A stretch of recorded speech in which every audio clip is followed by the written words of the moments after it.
boleh dapatkan gap. Okay, di manakah gapnya? Sama ada mungkin, contohnya kita buat property tadi. Mungkin penulis A, penulis B, penulis C menggunakan method lain. Kamu menggunakan method lain. Jadi itu adalah gap kita, perbezaan kita yang boleh kita lakukan, kita dapat daripada kajian itu. Jadi pertama sekali kita perlu membuat literature review. Macam pengalaman saya dahulu waktu saya buat PhD, first time saya jumpa dengan supervisor saya, dia akan nyatakan bahawa pergi cari 10 hingga 150 artikel berkaitan dengan tajuk yang saya nak buat, idea saya. Jadi daripada situ kita tengok sebenarnya daripada 100 hingga 150 artikel tu, bila kita screening, tak semua artikel itu akan kita gunakan. Mungkin dalam 10 artikel je yang ada kaitan dengan research kita. Jadi daripada 10 artikel itulah yang kita perlu membuat pembacaan dengan detail tentang semua elemen dia dan membezakan antara satu bahagian dengan bahagian lain-lain lah. Kemudian bila kita dah dapat literature review itu, kita dah dapat gap tu, barulah kita boleh come up with problem statement. Apakah sebenarnya masalah tadi? Contohnya poverty. Contohnya kita biasa banyak kajian dilakukan untuk golongan pendapatan rendah. Tetapi kenapa tidak kita buat kajian tentang golongan pendapatan sederhana, kemiskinan berpendapatan sederhana? Jadi bila kita cari review, contohnya kita dapat 10 artikel semua kata tentang golongan berpendapatan rendah sahaja yang mengalami poverty. Tak ada pun kajian lagi yang menyatakan bahawa yang dijalankan untuk melihat kepada golongan berpendapatan sederhana. Jadi kemungkinan kajian kamu, problem kamu boleh cari daripada golongan berpendapatan sederhana. Kajian kita berbeza daripada kajian lain daripada literature itu. Dan kemudian kita boleh dapat objektif kajian lah. And then kita juga boleh dapat method dan analisis, dan last sekali adalah study implication. Ini adalah proses yang saya rasa semua antara kita akan lalui dalam nak membuat research. And then kita pergi kepada yang kedua, bagaimana kita nak mendapatkan title. Daripada mana title tu kita nak tajuk kajian kita, tajuk research kita. Yang pertama sekali, kalau kita lihat, the title will come out to the problem of the study. Kita akan dapatkan tajuk kita macam yang Dr. Aslinda terangkan tadi tentang tajuk kajian. Daripada mana tajuk itu nak dapat kita bolehi? Kita akan bolehi bila kita ada problem. Kalau tak ada problem, buat apa kita kaji? Kalau kita tak ada justification kenapa kajian itu dilakukan, jadi macam tak kajian kita tu mungkin tidak membawa impak kepada komuniti, kepada negara dan sebagainya. Jadi sebab itulah kita perlu mencari satu problem. Apakah problemnya? Kemudian daripada mana kita nak dapat problem tersebut? Problem tersebut kita akan perolehi melalui pembacaan kita, melalui literature review yang kita lakukan. Daripada literature review itu kita dapat, kat sini lompong je. Kat sini kajian boleh kita lakukan untuk kita lihat apakah yang kita boleh isi dalam kita nak meneruskan kajian itu menjadi lebih baik. Kemudian kita dapat identify konflik to be study. Apa dia konflik yang berlaku? Contohnya kita nak kata kemiskinan. Bila kita dah dapat lompong, contohnya kebanyakan tadi hanya melihat kepada golongan berpendapatan rendah, tak ada yang tengok lagi golongan berpendapatan sederhana. Jadi apakah pula konflik dalam golongan berpendapatan sederhana? Jadi kita dapat lihatlah elemen itu secara tidak langsung. Dan konflik will exist when the original idea, concept, theory contradict the practice implemented in the method. Jadi apabila kita membuat LR dengan baik, tersusun, kita akan dapat membuat satu tajuk yang baik. Kita akan dapat satu problem yang baik dan tajuk yang lebih baik. Seterusnya kita lihat kepada what is the literature review. Bila saya bertanya, kita buat soalan ni, what is the literature review? Saya rasa semua kita dah tahu literature review itu apa. Secara keseluruhan, secara mudah, kita tahu bahawa review itu from study conducted by previous researcher. yang dilakukan oleh research yang sebelum-sebelum ini, di mana kita ambil daripada mereka dan kita olah semula. Okay, kita olah semula dalam kajian kita. Kita tak boleh tulis sama ataupun kita tak boleh copy daripada apa yang mereka buat kerana itu adalah plagiat. Jadi kita perlu cari, simpulkan daripada apa yang kita baca, paper yang kita baca itu sebenarnya apa dia kesimpulan yang kita dapat. Daripada situlah kita membuat satu, kita makna itu adalah review kita. Kita menulis balik berdasarkan kepada research yang terdahulu. Okay? LR should be performed before starting the study. Okay, kita mesti buat sebelum study, kajian itu kita lakukan. Okay, seterusnya kita lihat how to make literature review. Macam mana kita nak buat literature review. Okay. Once the field of study identified, and in order to focus on the study, it is necessary to screen the thing before study. Contohnya macam tadilah, okay, kita kata kita nak kaji tentang poverty. Okay, kita search dekat laman web, kita tengok banyak sangat paper-paper tentang poverty. Jadi kat sini proses screening itu sangat penting.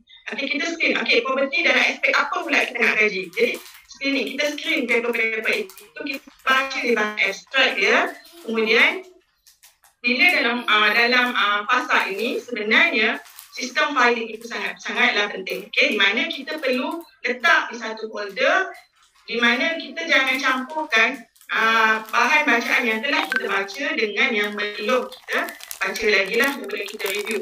Okay, kalaulah kita campur kedua-duanya kita akan lost. Okay, sebab itulah bila kita buat review kena pastikan sistem filing kita betul. Kita perlu buat numbering. Okay, file yang mana untuk yang mana yang paling berkaitan dengan topik kita. Okay, jadi supaya waktu kita buat review tak akan ada citation yang missing. Kita tak susah nak mencari paper-paper tersebut lah. Okay, sebab bila kita buat review memang kita akan menggunakan banyak saya rasa beratus paper kita akan download. Jadi sebab kita tak nak kita lost ataupun kita rasa macam blur dan akhirnya kita akan rasa macam malas nak buat. Okay, sebab itulah kita perlu sistem itu perlu teratur dalam kita nak membuat literature review ini. Kemudian kita perlu read extract of the journal article. Snowball the article. Kita tengok daripada 150 yang kita download tu, berapa yang ada kaitan dengan apa yang kita nak buat. Okay, daripada situ yang kita akan baca dengan lebih mendalam dan kita rumuskan semula. Kita cari balik apa dia sebenarnya idea-idea yang kita boleh perolehi daripada paper itu. Okay, dan kita juga boleh mendapat gap apabila kita membaca pelbagai jenis paper. Okay. Seterusnya kita lihat kepada why is literature review important. Kenapa important? Kenapa penting literature review ni? Okay, sebab yang pertama adalah untuk memberi kita idea. Okay, kita akan ada gambaran, direction.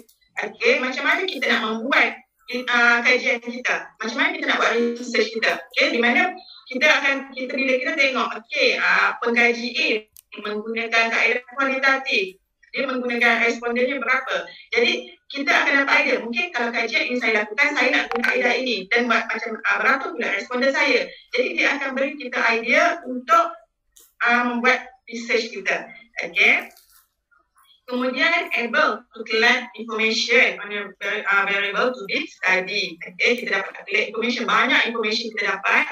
Contohnya bahagian introduction, bahagian objektif, masalah problem statement, method, okay, finding. Kita dapat collect ada information yang kita boleh gunakan dalam literature kita, review kita, dan kita juga boleh dapatkan juga information itu untuk kita nak lakukan kajian kita.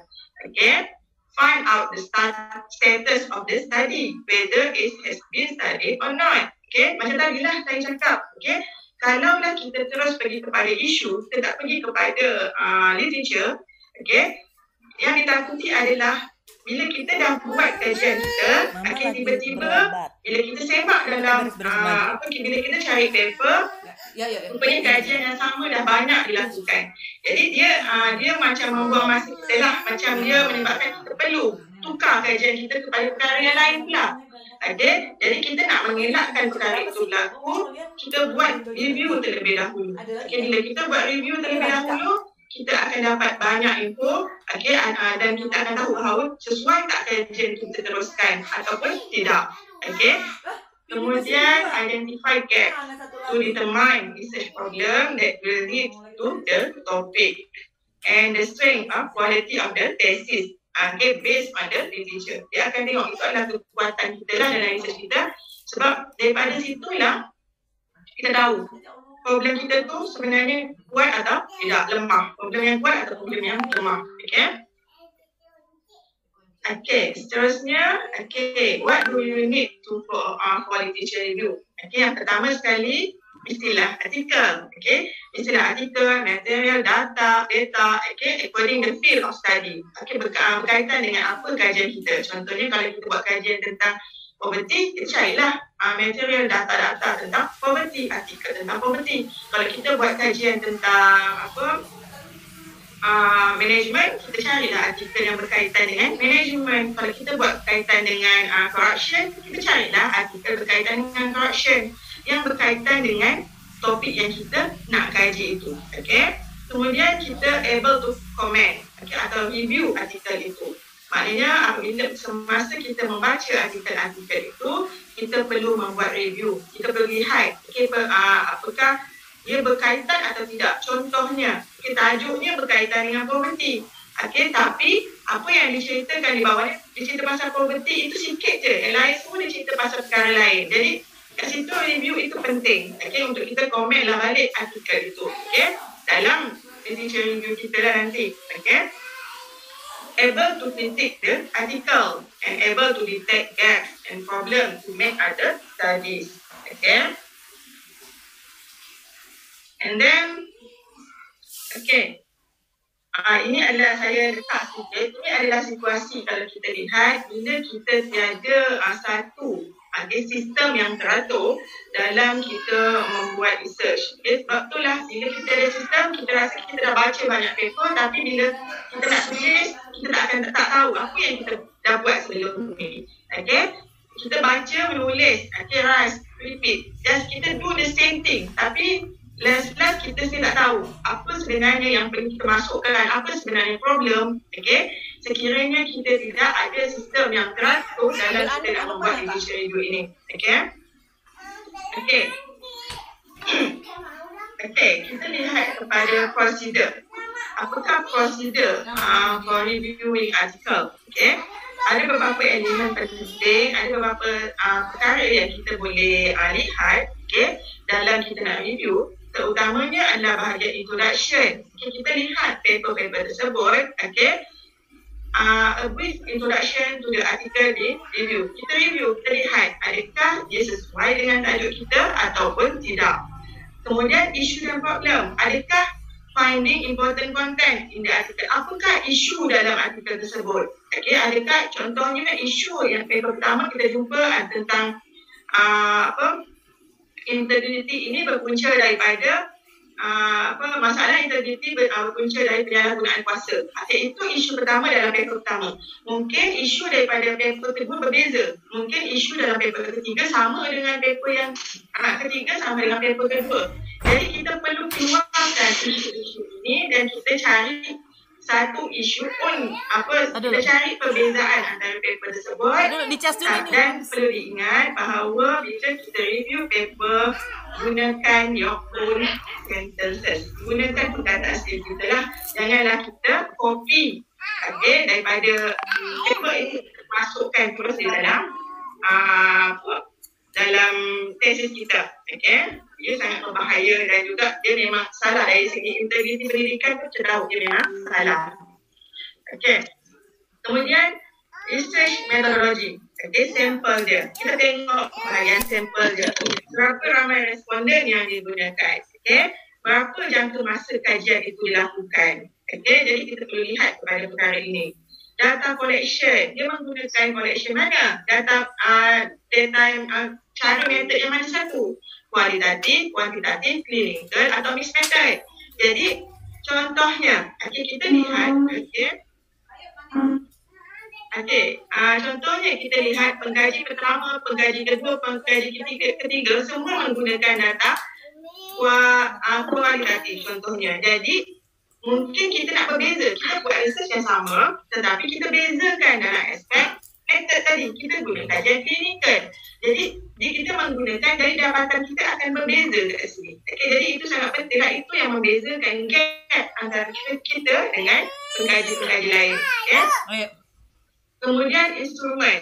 Okay, instrumen apa yang kita gunakan dalam kajian kita dan how to analyze the data. Apa analisis data yang mereka gunakan dalam penyelidikan tersebut. Okey, seterusnya teori konsep of study. Okey, apakah teori bagi kajian-kajian sebelum ini? Okey, dan kemudian mungkin kita akan kita gunakan teori yang sama tapi kita ubah sedikit dan sebagainya. Jadi kita ada penambahan dan sebagainya. Jadi kita perlu lihat kepada teori-teori ini untuk kita nak buat pembezaan. Kita nak membezakan kajian kita tadi itulah. Supaya buat satu yang sama, sebiji macam apa yang kita buat. Kemudian research objective, result, discussion, make an overall conclusion based on the important point. Jadi kita baca secara keseluruhan, kita perlu tulis apa dia yang poin-poin penting itu, dan daripada paper itu. Jadi bila kita nak tengok balik lagi mudahlah. Ini just sharing sajalah. Apa yang saya lakukan sewaktu saya buat PhD dahulu. Ini adalah cara saya buat finding saya. Saya kumpul paper-paper saya. Di mana saya menulis contohnya setiap paper tu saya letak number. Nama satu, nama dua, kod masing-masing. Jadi kemudian saya letak dalam Word, kod ni introduction-nya apa, kesimpulan yang daripada apa yang saya baca. Isunya apa, metodnya apa. Jadi saya buat begitu. Jadi apabila berjumpa dengan supervisor, bila contohnya macam supervisor saya bagi masa 2 minggu, jumpa selepas itu, saya bawa apa yang saya buat ini berjumpa dengan dia. So daripada situ kita tengok, apakah gap dia sebenarnya, apakah sebenarnya lompong yang kita boleh masuk dalam kajian kita, kat mana kajian kita boleh kita lakukan. Dan numbering itu penting, kod itu penting supaya bila kita nak buat citation kita tahu, bila kita nak buat penulisan yang lengkap nanti kita akan dapat cari paper tu lagi mudah. Contohnya BFB1, itu yang kita nak gunakan. Terus pergi kepada file BFB1. Jadi tak perlulah kita cari one by one, satu persatu paper kita. Dan akhirnya kita rasa macam lalah kita tinggal sekejap, kita kata dah penat kan, cari paper tak jumpa, kita tidur sekejap. Lalas memang dah malas nak buat. Jadi kita tak nak itu berlaku. Sebab itulah kita perlu ada sistem yang teratur sebenarnya bila kita membuat edition review. Sebab kita akan baca banyak paper. Clear soalan saya? Bu Saida. Ini saya. Ya, itu ini sangat menarik. Ini apakah matrik ini kayak semacam annotated bibliografi, Bu Saida? Ya, saya. Example, as you stated here, for the matrix, apakah ini seperti annotated bibliografi, Bu Saida? Ini saya buat sendiri table ni. Table ni ke maksud Ibu? Ya, annotated bibliografi. Ya, saya buat begini supaya memudahkan untuk proses kita nak buat edition review. Contohnya, kita baca paper yang pertama, kita simpulkan introduction-nya tentang apa. Dan kita tulis di situ, dalam bentuk Word lah, kita tulis kat situ, apakah paper pertama ni introduction-nya tentang apa. Isunya apa, metod yang digunakan apa. Jadi, bila kita nak buat perbandingan antara satu paper dengan satu paper lagi mudah. Sebab kita akan dapat melihat gap dengan lebih mudah lah berbanding dengan kita akan perlu stand up beberapa kali kan paper itu. Boleh Ibu? Lebih mudah. Compare ya. Ya, betul. Untuk compare lebih mudah lah untuk kita dapatkan gap. Ini apa yang saya gunakan lah. pengalaman saya. Ada satu kendala lagi, Bu Sahida, mohon di-share. Kadangan yang dihadapi oleh kita itu adalah membaca, Bu Sahida.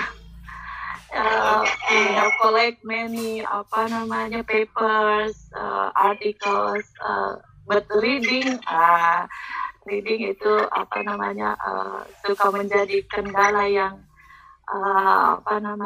yang sulit sekali diatasi. Ini bagaimana nih Bu Sahida menanggapi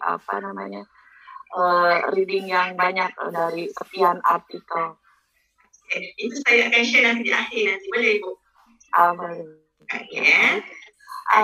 Mungkin waktunya karena sudah mau mepet ya.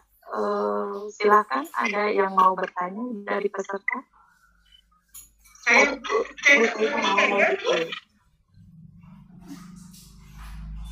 you have last slide. Saya ada next slide lagi. Okay. Cara nak kritik artikel. Okay, kalau kita nak buat kritik artikel, kita perlu membuat banyak pembacaan. Okay, kita tidak boleh membaca hanya satu artikel kemudian kita kritik. Tetapi kita perlu membuat banyak pembacaan dan kita bezakan. Okay, kita tengok. Kritik need idea. Kita memerlukan idea untuk kritik kajian orang lain. Kalau tidak, takkan kita tidak boleh baca satu artikel kemudian kita kritik. Kita ni siapa? Okay, kita siapa soalannya. Okay, jadi sebab itulah kita perlu ada ilmu lah. Kita perlu baca, okay, daripada artikel ni. So daripada situ kita simpulkan. Okay, kat sini kita boleh kritik artikel tersebut. Okay, contohnya bahagian method. Okay, bahagian method A dengan B buat yang sama, C buat begini. Jadi mungkin kita akan dapat tengok perbezaan di situlah. Okay. Kemudian apa yang boleh kita kritik? How to kritik? Yang pertama kita boleh tengok adakah title itu match atau tidak? Okay, macam saya bagi tahu, maklumkan sebentar tadi. Okay, contohnya tajuk kita tentang integrity, tetapi kita menceritakan tentang integrity dalam result kita. Jadi kat situ kita boleh kritiklah sebenarnya kajian ini masih belum jadi result ni masih tidak mencapai tajuk itu, seperti title itu. Okay, adakah objektif itu konsisten atau tidak? Okay, adakah dia tercapai atau tidak objektif yang digariskan dalam kajian itu? Okay, adakah isu critical or not? Okay, method dia, result dan juga summary. Itu antaranya lah elemen-elemen yang kita boleh kritik bila kita nak buat review lah. Okay. How to write a teacher review? Okay. Yang pertama, kita perlu combine. Okay, combinekan review from of past research article based on subtopic. Okay, able to comment. Maknanya kita perlu buat summary. Okay, pada semua artikel-artikel itu. Okay, kemudian kita combinekan. Okay, daripada artikel itu. Nanti kita tengok sedikitlah contohnya. Okay. The combination of many research results simply will reveal gaps that have been studies. Okay, kalau kita lihat daripada combine yang kita buat itu, daripada research itu, kita akan dapat melihat gap dia di mana. Okay, sebab itu sistem itu betul lah, betul. Kemudian research question will arise. Kita akan nampak apakah sebenarnya research questionnya. Okay. Kemudian kita juga akan dapat trade. Okay, the title. Okay. Ini contohnya lah. Okay, ini contoh kita review cara kita nak biasa kita tulis artikel paper yang kita dah review. Okay, saya hanya mengambil contoh yang paling mudah. Okay, contohnya saya, Syahidah, nak buat kajian tentang anggur merah, okay, dan anggur hijau. Okay, jadi saya, Syahidah, nak buat kajian tentang anggur. Okay, kemudian saya mencari artikel. Saya search kat internet tentang anggur. Jadi bila saya search di jurnal, banyak, contohnya lebih daripada 100 artikel keluar tentang trade. Jadi kat sini, saya perlu screening terlebih dahulu mana artikel yang paling sesuai, yang berkaitan dengan tajuk yang saya nak buat. Okay. And then after that, okay, saya screening. Okay, bila saya dah screening, rupanya hanya 4 sahaja yang berkaitan. Okay. Dan akhirnya, apa yang saya dapat daripada review saya, contohnya James tahun 2012. Dia kata, apple merah ni memang manis. Okay.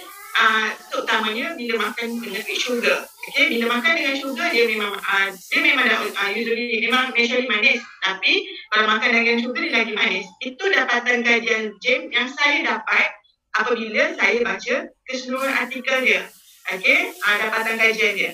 Kemudian Abu pula, kajian Abu kat sini Abu dapatkan gap daripada kajian James. Dia kata, okay, James hanya buat kajian tentang anggur merah saja. Jadi Abu tambah kajian dia. Okay, dia dapatkan gap. Okay, jadi saya boleh buat kajian tentang anggur hijau. Okay, jadi kat sini dia buat kajian tentang anggur hijau pula. Okay, jadi kat sini dia dapat satu conclusion. Okay, Sera 2015 dia nak buat juga kajian tentang anggur juga. Jadi consumption of bitter sugar will not sweeten with grapes. Jadi itu apa yang hasil kajian daripada Sera. Okay, maknanya dia daripada dia buat pula, okay, kalau contohnya kalau dikurangkan kandungan gula tu dia letak, makan dengan gula tu dia letak kurang, adakah dia berubah atau tidak? Jadi kat sini ada berlaku perubahan. Itu kajian Sera. Kemudian Donald 2019 dia buat kajian yang sama. Could you speed up the presentation as we have almost running time? Okay, kita sudah menghabis. Kejap sahaja, boleh? Sikit lagi. Boleh. Okay. Kemudian Donald 2019 pula nyatakan bahawa Jack Abel will taste bitter if eaten with brown sugar. So, Donald dia buat kajian, okay, menggunakan brown sugar pula. Jadi, how about Syahidah? So, kalau saya nak buat kajian ni, saya akan buat kajian pula, tengok perubahan iaitu anggur merah pula. Sebab Donald dia tak buat anggur merah menggunakan brown sugar. Jadi itu adalah gap yang kita boleh dapat sebenarnya apabila kita membuat review artikel itu. Okay. This one example yang biasa kita tulis lah. Okay, artikel yang biasa kita tulis, cara penulisan kita. Okay. Dan this one example yang biasa lah, yang memang kita cara kita lah. Okay, macam mana kita menulis literature review. Okay. This one is the kita tambah elemen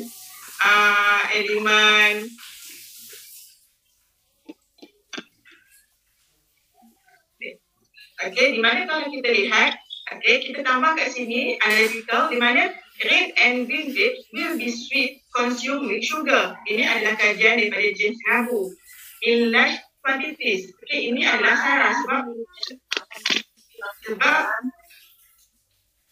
Sarah kata kalau kuantiti dia sikit dia tak manis. So how will I buat?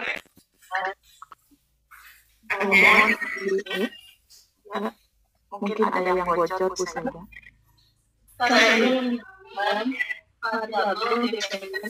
Mohon untuk host. Okey, saya conclusion ya. Tak ada soalan ke apa? Saya dengar Bu Saidah ada yang bocor dari peserta. Boleh dilanjut Bu Saidah? Sorry. Okay, ini adalah however not all type of sugar will sweeten red and red grapes. Okay, so kat sini question dia yang akhir, will red grapes also be bitter with brown sugar?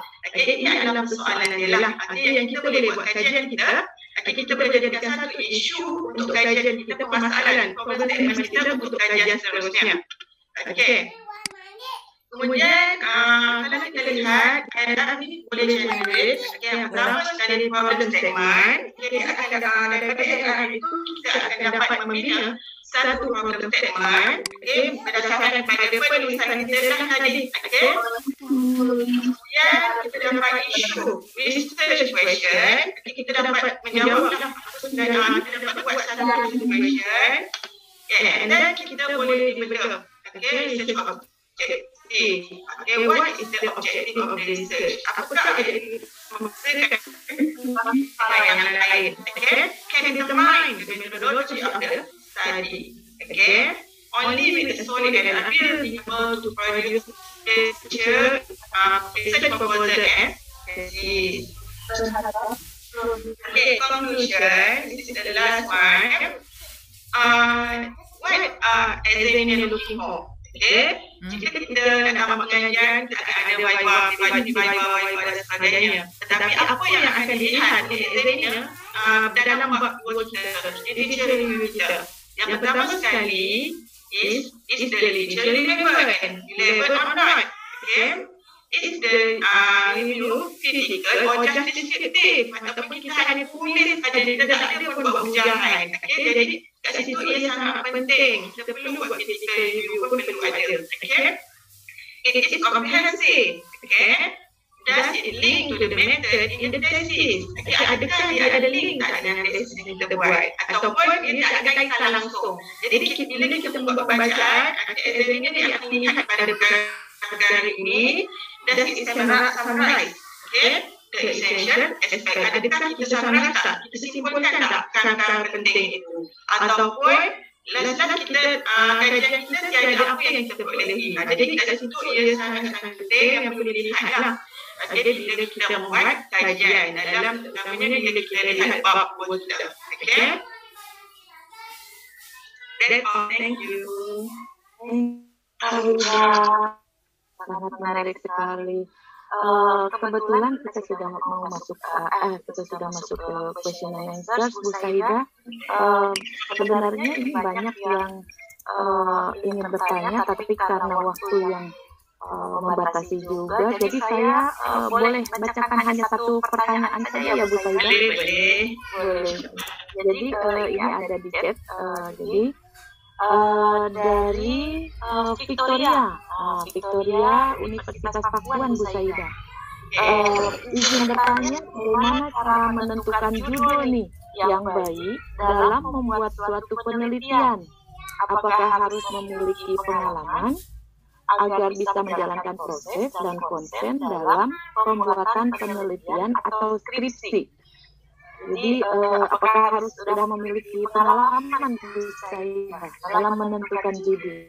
Okey, dalam kita mendapatkan judul, dalam research kita, yang pertama sekali adalah kita perlu tahu apa kajian yang kita minat, apa yang kita nak lakukan. Okey, jika kita buat kajian tapi kita tak minat pun, dia akan menyukarkan kita lah. Okey, jadi paling penting kita tahu kita nak pergi ke bidang mana, apakah sebenarnya kajian yang di skop yang besar tu, apa yang kita nak buat kajian. Okey, jadi ini kita ada contoh adalah saya buat contoh poverty. Kita dah ada kajian kita dah energy.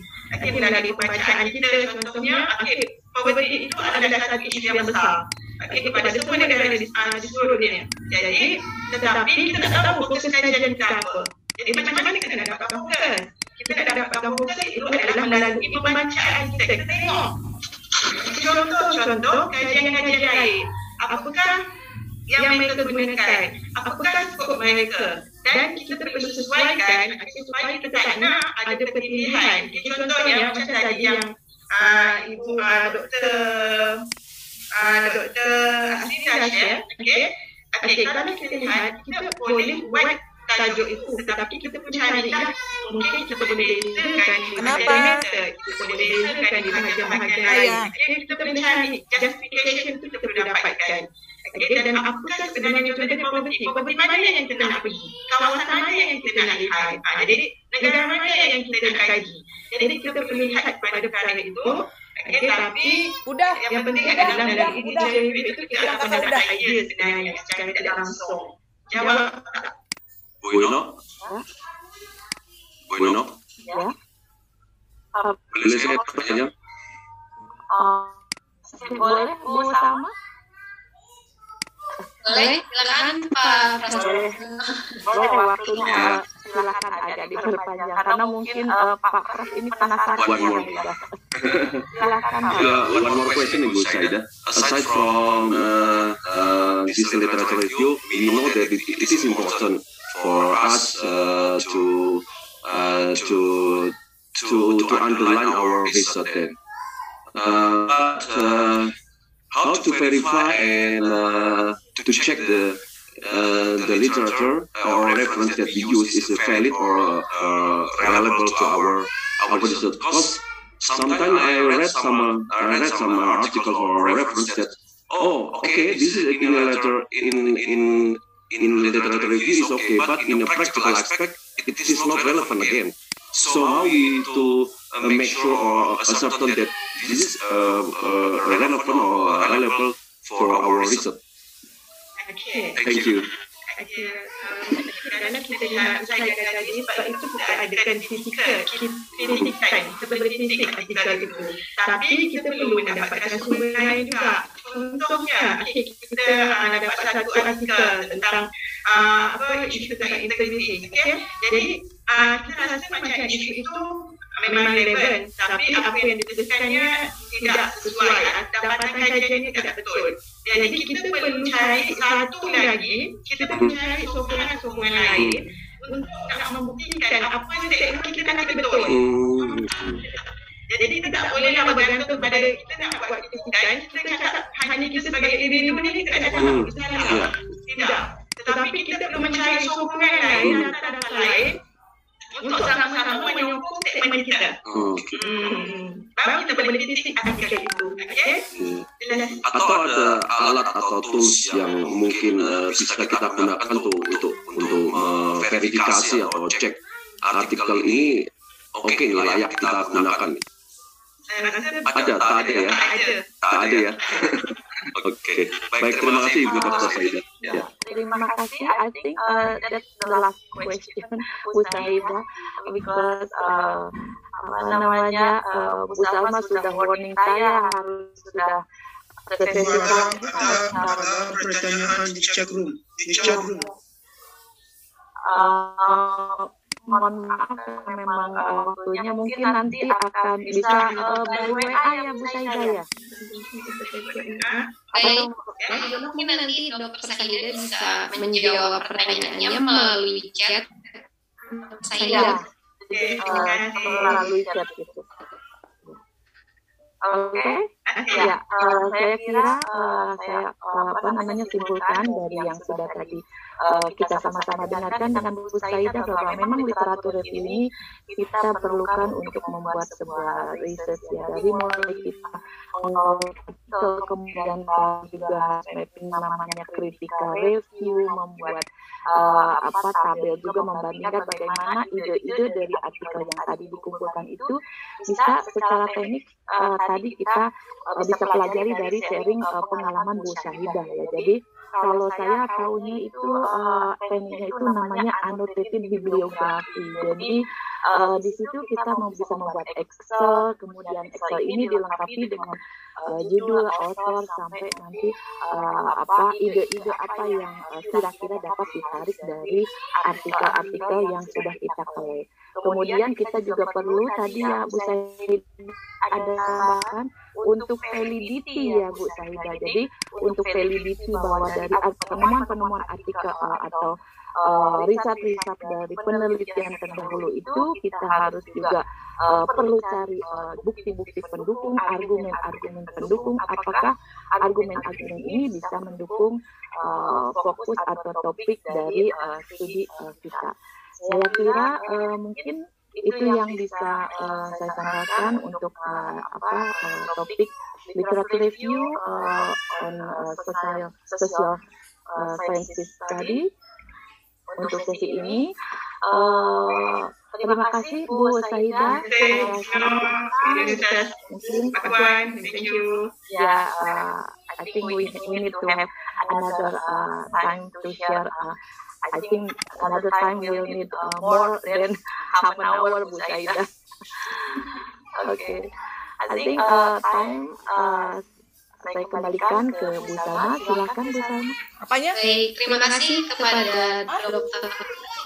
Apanya? Dan juga kepada karet. Semuanya.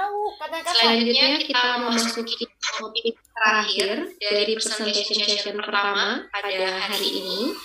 Topik ini adalah mengenai sampling technique and data collection in quantitative approach yang akan dipandu oleh Dr. Herdiana SPMM selaku moderator. Kepada Bapak Dr. Herdiana, waktu saya persilahkan. Baik, terima kasih Ibu Salma. Assalamualaikum warahmatullahi wabarakatuh. Waalaikumsalam warahmatullahi wabarakatuh. Buat kita semua, alhamdulillah kita masih bisa dipertemukan walaupun melalui dunia maya ya, untuk mengikuti acara internasional webinar mengenai metodologi penelitian. Pada sesi kali ini yang akan menyampaikan